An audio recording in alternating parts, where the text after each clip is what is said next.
आता हे आपल्याकडे आणखी 2 प्रकारचे मोल्ड आहेत. हा जो एक हार्ट शेपमध्ये आहे आणि हा एक रोजच्या फ्लावरच्या डिझाईनमध्ये आहे. तर मगाशी आपण जसं चॉकलेट मेल्ट करून घेतलं होतं, तर ते आपल्याकडे 3 पद्धतीचं आहे. जसं की डार्क चॉकलेट आपण एक मिक्स केलं होतं 50-50 मिल्क आणि डार्क चॉकलेट, आणि हे प्युअर मिल्क चॉकलेट.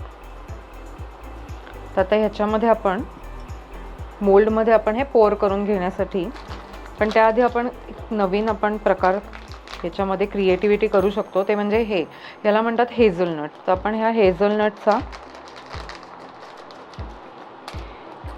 नट आपण ह्याच्यामध्ये एक मध्ये अरेंज करून घेऊया या रोजच्या फ्लावरच्या. आणि मग त्याच्यानंतर आपण हे थोडंसं डार्क चॉकलेट पोर करूया. अगदी थोडं डार्क चॉकलेट पोर करू.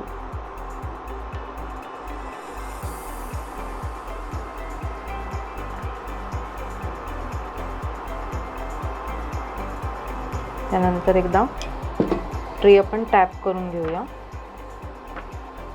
आता याला जरासं हाफ सेट होऊ दे इथेच. तोपर्यंत आपण ह्या ट्रेमध्ये हे असं आपण डेकोरेशनचं सामान घेतलं आहे, त्याच्यापैकी आपण हे डेकोरेशन यूज करतो आहे. ह्या डेकोरेशनला आपण ह्याच्यामध्ये थोडंसं स्प्रिंकल करूया.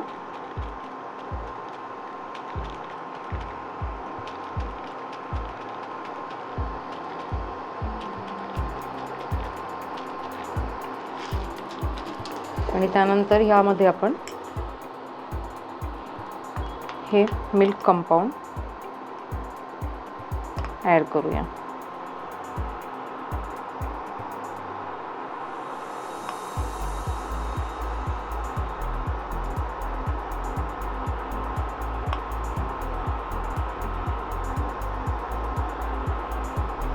आणि ह्याला देखील एकदा टॅप करूया.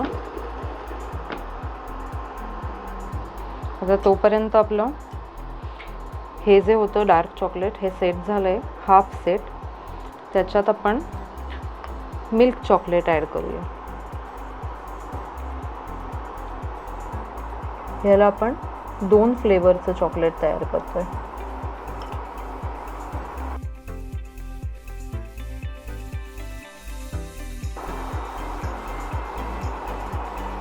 ज्याच्यामध्ये आपण हेझलनट देखील ॲड केलं आहे. याला देखील एकदा टॅप करून घेतलं आहे आणि क्लीन्स करून घेतलं आहे.